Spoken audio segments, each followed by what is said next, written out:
ग्राम गुराड़िया प्रताप में स्कूल जाते समय किशोर का अपहरण, 2 लोगों ने मिलकर की हत्या। मंदसौर में एसपी ने किया खुलासा। मंदसौर के सुवासरा थाना क्षेत्र के ग्राम गुराड़िया प्रताप निवासी घर से स्कूल जाते वक्त अपहरण कर लिया गया था, जिसका शव 10 फरवरी की सुबह गणेश मगरा स्थित पोल्ट्री फार्म के पास खाई में बोरे में बंद मिला। सूचना पर पुलिस मौके पर पहुंची और मौका मुआयना किया तो पाया कि किशोर का गला घोंटकर हत्या की गई है। सुवासरा पुलिस ने मामले की जांच शुरू की तो पाया कि किशोर के पिता जिस ईंट भट्टे पर काम करते थे, उसी के मालिक शुभम प्रजापति ने अपने चचेरे भाई अजय प्रजापति के साथ मिलकर मृतक किशोर का अपहरण कर हत्या कर शव को फेंक दिया था। सुवासरा पुलिस की पूछताछ में आरोपी शुभम प्रजापति ने बताया कि वह ऑनलाइन रमी गेम खेलने का आदी था, जिससे उस पर 8 से 9 लाख रुपए का कर्जा हो गया था और उसको रुपए की आवश्यकता थी, जिसको लेकर अपने चचेरे भाई अजय प्रजापति के साथ मिलकर मृतक किशोर का अपहरण कर हत्या की और 5 लाख रुपए फिरौती की मांग की तो पुलिस ने दोनों आरोपियों को गिरफ्तार कर लिया। घटना में प्रयुक्त मोटरसाइकिल भी जब्त कर ली गई है। एसपी अनुराग सुजानिया ने मंदसौर पुलिस कंट्रोल रूम पर हत्या का खुलासा किया। मीडिया से चर्चा करते हुए 4:58 पर शनिवार को बताया। थाना सुवासरा में 8 फरवरी की शाम को एक एफआईआर रजिस्टर कराई गई थी, जिसमें बताया गया था कि विदेश प्रजापति नाम का 16 वर्षीय बालक है, जो कि सुबह से मिल नहीं रहा है, और एक तथाकथित फिरौती का कॉल भी आया था जिसमें कि 5 लाख रुपए की डिमांड की गई है, परंतु वो फिरौती का कॉल का वेरिफिकेशन नहीं हो पा रहा था, इसलिए उसमें तथ्य पर जांच करना शुरू की गई। एफआईआर रजिस्टर कर अग्रिम विवेचना की गई और जो संभावित स्थान थे वहाँ पे पुलिस पार्टियाँ रवाना भी की गई थी कि यहाँ पे जाने की संभावना है लड़की की, तो उसी पहलुओं पे काम भी किया गया।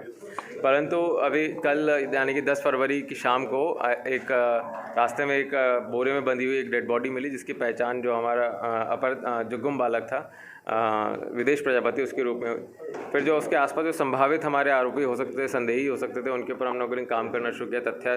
टेक्निकल एविडेंसेस जुगाड़े और जो साइंटिफिक एविडेंसेस घटनास्थल पे मिल रहे थे उन सभी को देखा, तो उसमें हमने 2 लोगों को हिरासत में लिया, जिसमें कि एक का नाम शुभम प्रजापति है जो कि एक ईंट भट्टे का मालिक है, जिसके ईंट भट्टे पे इसके पिता मृतक के पिताजी सभी और पूरा परिवार काम करता था। दूसरा जो शुभम प्रजापति है उसी का भाई है अजय प्रजापति, दोनों ही ने मिलकर इसकी हत्या को अंजाम दिया।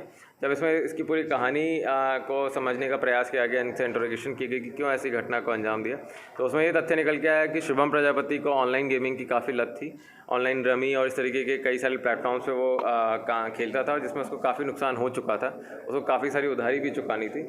इसको शुभम प्रजापति को ये ज्ञात था कि जो बद्री प्रजापति हैं, मृतक के पिता हैं, इनके पास एक 4 बीघा ज़मीन है, जिसको कई बार वो गिरवी रख के इनको पैसे देने के लिए प्रेरित कर चुका है, परंतु इन्होंने मना कर दिया था कि हमें इसकी आवश्यकता नहीं है, इसलिए उन्होंने इस प्रकार का कोई भी नहीं किया। उसे उम्मीद थी कि अगर बेटे को किडनैप करेंगे तो इस ज़मीन को गिरवी रखवा के वो अपने ही लेवल पे इसको निपटारा करवा लेगा। इसमें ये इसका पहले से ही अंदेशा, इसकी मंशा थी कि बच्चे को मृत्यु मौत के घाट उतारना है, क्योंकि अगर इसको पैसे लेके छोड़ा तो इसकी आइडेंटिफिकेशन डिस्क्लोज होने का इसको डर था। तो इन्होंने जैसे ही तुरंत बच्चे को अपने घर बुलाया किसी काम के बहाने, या सुबह 8 तारीख को सुबह उसके तुरंत ही देर में इसकी हत्या कर दी थी और बॉडी वहीं रखी हुई थी। फिर शाम को जब पुलिस के पास ये रिपोर्ट लिखाने गए, तब इसको जो आरोपी है इसको घबराहट हुई कि ये कहीं पुलिस इस तक ना आ जाए, तो तुरंत में इसने अपने साथी के साथ मिलकर बॉडी को डिस्पोज करने का प्लान बनाया। गेम में कितने रुपए गंवाए थे और किस तरह हत्या की गई थी, और जो जिन लोगों ने हत्या की गई है इनसे क्या पहचान है? अभी प्रथम जो पूछताछ हुई है उसमें ये निकल के आया है, जो आरोपी है उसने बताया करीब 8 से 9 लाख रुपए उसने गेम में हार गया है, परंतु हम इसके तथ्यों को वेरिफिकेशन करेंगे, इसके ऑनलाइन बैंकिंग स्टेटमेंट्स और जो इसके गेमिंग प्लेटफॉर्म्स हैं उन पे क्या क्या पैसों का ट्रांजैक्शन रहा है, उसके बाद ही हम इसको तथ्यात्मक लेंगे। इसके अलावा आपका दूसरा सवाल था कि इसमें हत्या कैसे की गई। हत्या इसमें पहले गला दबा के की गई, परंतु जब इनको लगा कि कहीं जिंदा ना रह जाए तो इन्होंने पास ही घर में अवेलेबल जो शुभम प्रजापति के घर में ही जो कि घटनास्थल है वहाँ पे उपलब्ध रस्सी से उसका गला घोंटा गया। उसके बाद जो हाथ में बांधने वाला लच्छा होता है उससे भी उसका गला घोंटा गया और हाथ पांव बांध के उसकी बॉडी को डिस्पोज कर दिया गया। ये जो मृतक है, मृतक का परिवार और मृतक सभी लोग शुभम प्रजापति की ईंट के भट्टे पे काम करते थे ये लोग। धन्यवाद।